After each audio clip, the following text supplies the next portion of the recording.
Hello and a warm welcome to the news on NTA International, reaching you live from Abuja. I am Obiageli Ugwoke. And now we begin with the headlines.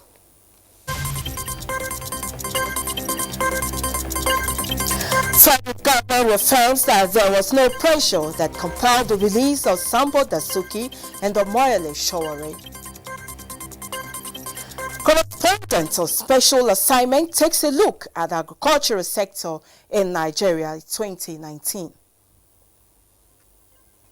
Plus, Ministry of Humanitarian Affairs, Disaster Management and Social Development pays backlog of allowances of beneficiaries of NPA program.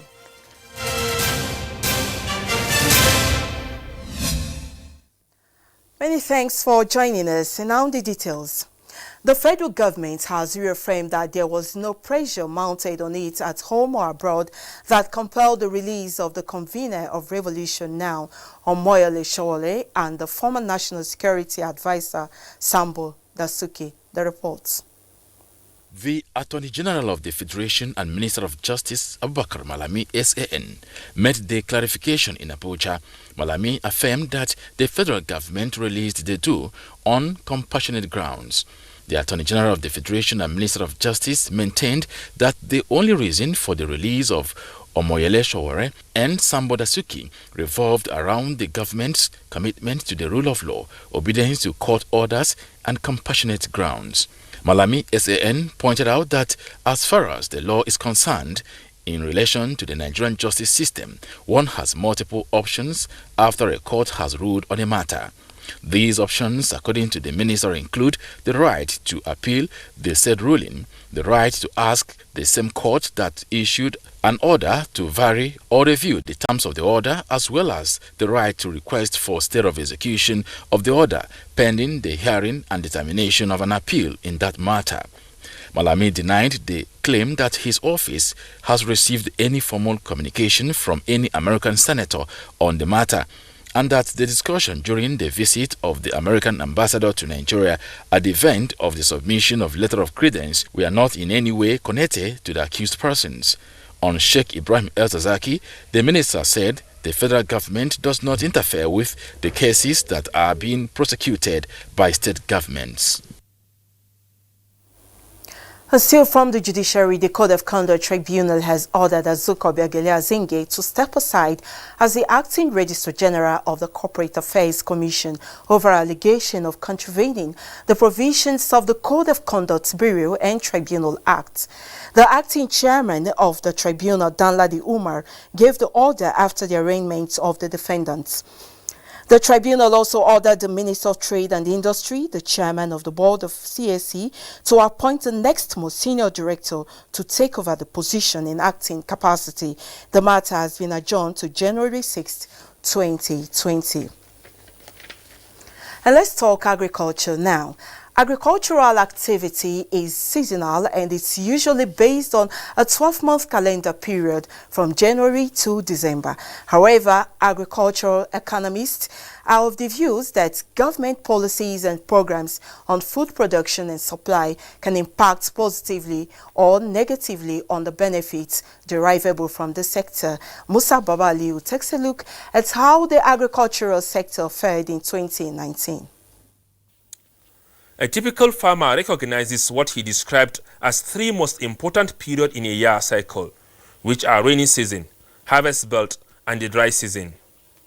Sani Musa, farmer in Abuja, says the seasons usually determine if a year is good or otherwise.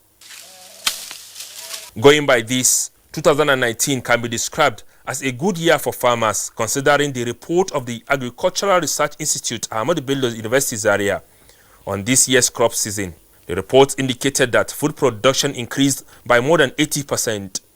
Almost all the states, 36 plus FCT, increased their production in terms of areas, in terms of, covering more areas compared to last year. Rice, millet, maize, sorghum, cassava, cowpea, and soybeans were the crops that experienced increase. This presidential initiative brings fertilizer to the farmers at 5,000 and 5,500 sustainably, and that is very, very good. So this government has done something. The agriculture promotion policy is working. research have also shown that we have enough food. The planet Earth is producing enough food for the world population. And GDP from agriculture increased to 540 billion naira against the 380 billion naira in 2018, as contained in the report of National Bureau of Statistics. The agricultural sector received investment above $200 billion during the period under review. The investments are mostly in the production of rice, sugar, and beverages. We're harvesting for this year 17,000 tons, and we will be next year around 30,000 tons. And we have 3,000 hectares under cultivation and developing at a very rapid pace. We want to see the success, we want to see the growth, we want to see the agriculture field here that big part of the population in Nigeria is depending on, rising to what it can and should be. Farmers, including Sani Musa, hopes that the year 2020 will be better and promising in terms of high yields and food security. In Abuja, Musa Baba Aliyu, NTA News. In another development, the Ministry of Humanitarian Affairs, Disaster Management and Social Development has paid October and November 2019 backlog allowances of beneficiaries of the NPower program before December 20, 2019, as promised by the Minister, Sadiya Umar Farouk. In a statement signed by the Special Advisor to the Minister on Media, Halima Oyalade, states that the NPower program has 500,000 volunteers who are engaged as teachers, health workers, and agricultural extension officers, among other fields. Each participant is paid a stipend of 30,000 naira monthly. The minister assured that the kind of promptness demonstrated in the payment of the backlog as promised will be sustained so that the programs will continue to achieve their goals of improving the well-being of Nigerians. And from Lagos comes a report that a young man of 25 years old has been apprehended by aviation security personnel manning the Charlie 1 link area of the Murtala Muhammad Airport for attempting to obstruct an Air Peace aircraft numbered APK 7252 and registration number CSTQU. In a statement by FAN General Manager Corporate Affairs Henrietta Yakubu, the young man was moving towards a taxiing aircraft while efforts to stop him failed until security personnel on duty called for reinforcement delayed takeoff to allow for a successful apprehension. The statement further states that the aircraft was advised to return to base for necessary safety checks in line with standard procedures before departing Lagos at 16 minutes past 10 in the morning with 171 passengers and 6 crew members on board. Moving on, motorists accessing Nasarawa State to crisscross parts of Nigeria no longer experience hardship from the lack of fuel or wait endlessly on queue as government put measures in place to ensure availability of the commodity. Isa Muhammad reports.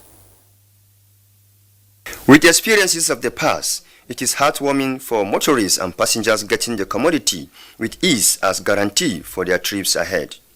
The queues are practically missing in all stations except for a little wait to be served. Motorists commend the federal government for achieving the initiative of uninterrupted fuel supply, saying it shows good governance of the sector, and hope that the Nigerian National Petroleum Corporation will sustain it.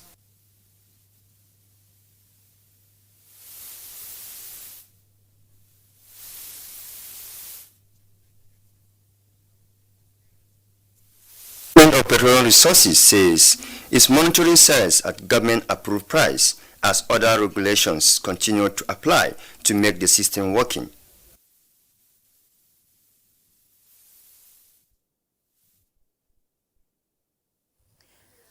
Apologies for the loss of audio in some parts of the report. Moving on, every Yuletide witnesses an exodus of youth from the cities to their homes. A lot of socializing is carried out in their various communities as these youth meet, interact, and make new friends. While belonging, many are introduced to unpalatable habits without knowing the consequent dangers.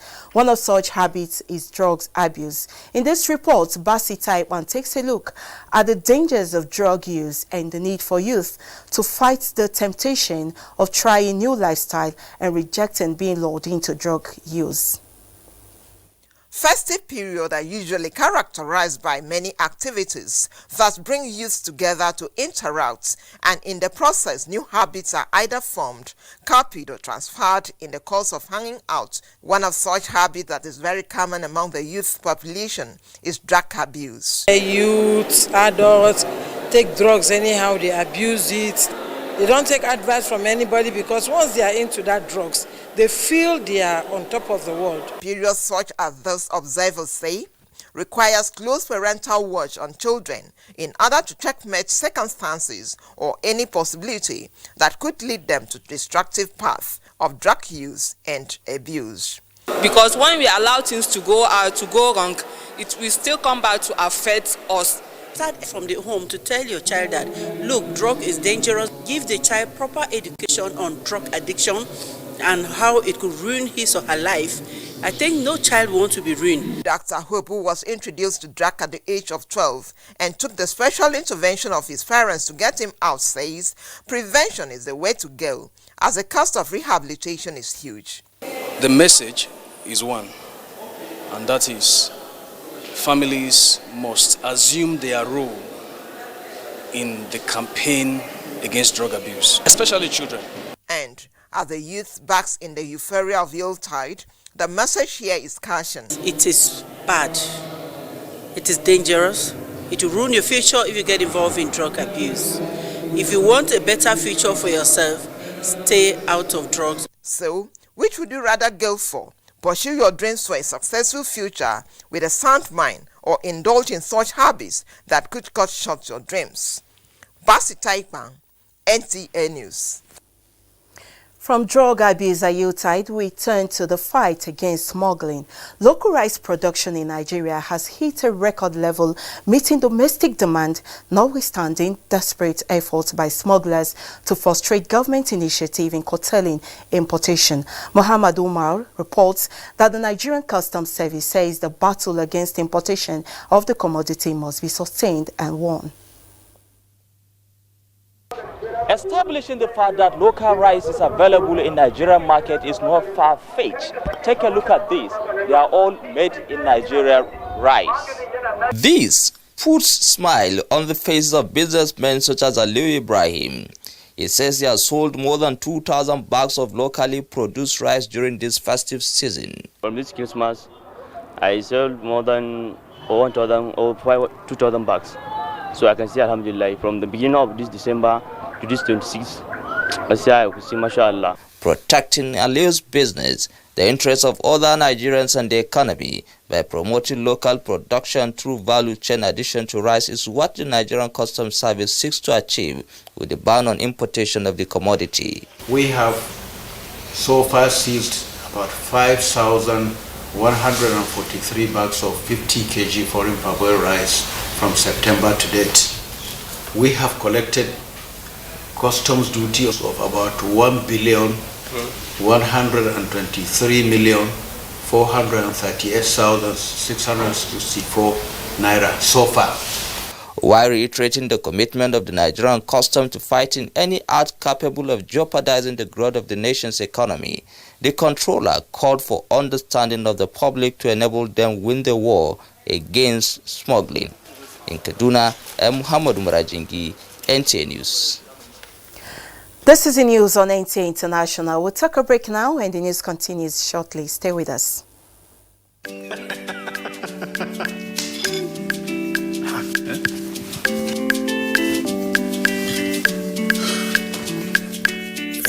That channel where you watch just now don't waka, no panic. Doesn't mean no panic. You go do it by yourself like ABC. Oh yeah, press the menu button on top your remote. Scroll up and down till you see Information Central. Then press OK. Press OK. Check the signal strength and quality. If the signal strength and quality pass 70, make you press the exit button, go back. Go advanced options, then choose installation, then go to reset and press OK. Press OK. Wow, now you sef fit catch all those channels wey be one miss road by yourself. Yes, make your groove for no loss. You see as I do am, abi? And I see as I do am? Go TV. Live it. Love it. And I see as we do am?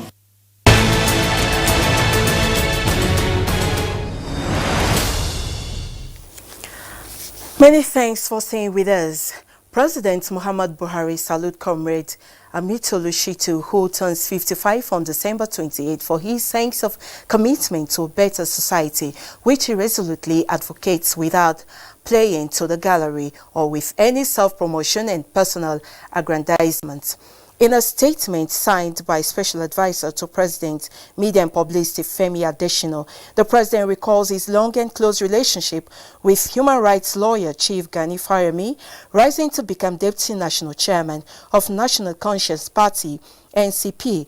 President Buhari wished the irrepressible social activist Amitolu greater years of service to his fatherland, noting that activism is not the same thing as anarchy or fomenting insurrection. Meanwhile, President Muhammad Buhari this Friday in Kano urged young couples to seek advice from balanced and exemplary persons while congratulating Senate President Ahmad Lawan on his son's marriage. A message signed by Senior Special Assistant to the President, Media and Publicity, Garba Shehu, President Buhari advised the newly wedded couple to emulate the life of Senate President, whom he described as balanced. The President's message was delivered by a delegation comprising Ministers of FCT, Mohammed Musa Bello, Defense, Major General Bashir Magashi, retired, Agriculture, Sabo Nanuno, and Aviation, Hadi Sirika, among others. Ibrahim, son of the Senate President, got married to Amani in Kano. And for developments from the financial sector, Line Kojo is standing by. In a bid to resolve the issue of unclaimed dividends in the capital market, the Securities and Exchange Commission has outlined a number of initiatives. Acting Director General of SEC, Mary Uduk, disclosed that the Commission in the new year will employ various strategies to address unclaimed dividends. She noted that the major problem is how to deal with identity management, adding that the capital market and other stakeholders are working to resolve it. The Nigerian Content Development and Monitoring Board says at least 1,000 Nigerians have now taken over jobs previously executed by expatriates in the oil and gas industry. Executive Secretary of the board, Simbi Waboti, said the move has assisted in reducing the huge payments to foreigners and employed highly skilled Nigerians in the sector. Mr. Wabote also dismissed insinuations that the board is out to nationalize businesses owned by foreigners. Gold prices edged lower on Friday on rising risk appetite.